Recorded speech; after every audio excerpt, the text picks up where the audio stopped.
แขวงบ่อแก้วซึ่งทางด้านเมืองผาอุดมแขวงบ่อแก้วได้จัดพิธีแข่งขันสอบเสียงนักเรียนเก่งสั้นป .5 ม .4 และม .7 ทั่วเมืองประจำศกเรียน 2025-2026พิธีดังกล่าวได้จัดขึ้นที่สโมสรโรงเรียนมัธยมสมบูรณ์ผาอุดมโดยการเป็นประธานของท่านนางคำพันธ์คำปองห้องหัวหน้าห้องการศึกษาธิการและกีฬาเมืองผาอุดมมีคณะรับผิดชอบการสอบเสียงครูอาจารย์นำพาและน้องนักเรียนที่เป็นนักสอบเสียงเข้าร่วมเพื่อเป็นการจัดตั้งปฏิบัติ3เนื้อในข้อแข่งขันที่กระทรวงศึกษาบางออกอยู่ในแต่ละโรงเรียนโดยเฉพาะแมนสร้างขบวนการแข่งขันสอนดีเรียนเก่ง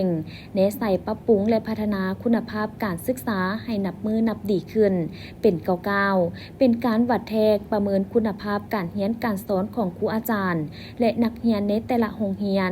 ทั้งเป็นการสร้างโอกาสสร้างสิ่งจูงใจให้นักเรียนที่เรียนดีเรียนเก่งได้แสดงออกด้านพรสวรรค์ด้านความรู้ความสามารถและหัวคิดประดิษฐ์สร้างของตน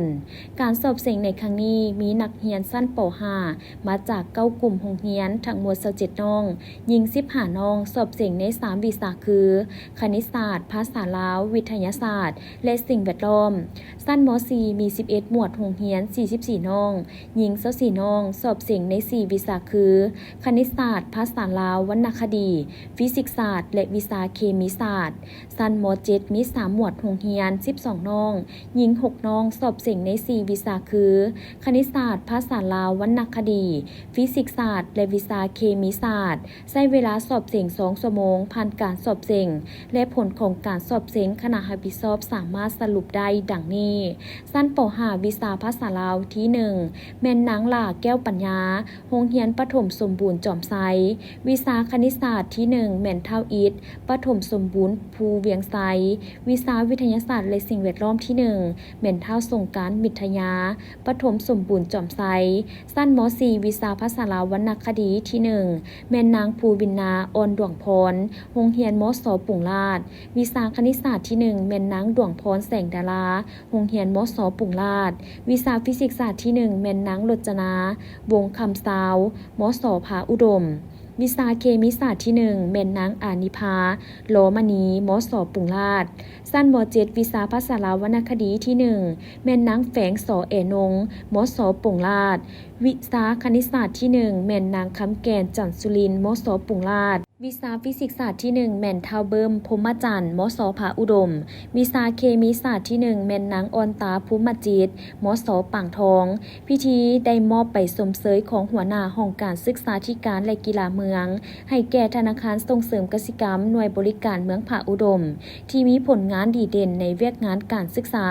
โดยเฉพาะแมนการสนับสนุนทุนเป็นเงินรางวัลให้แก่นักเรียนเก่งระดับเมืองจำนวน2 ล้านกีบ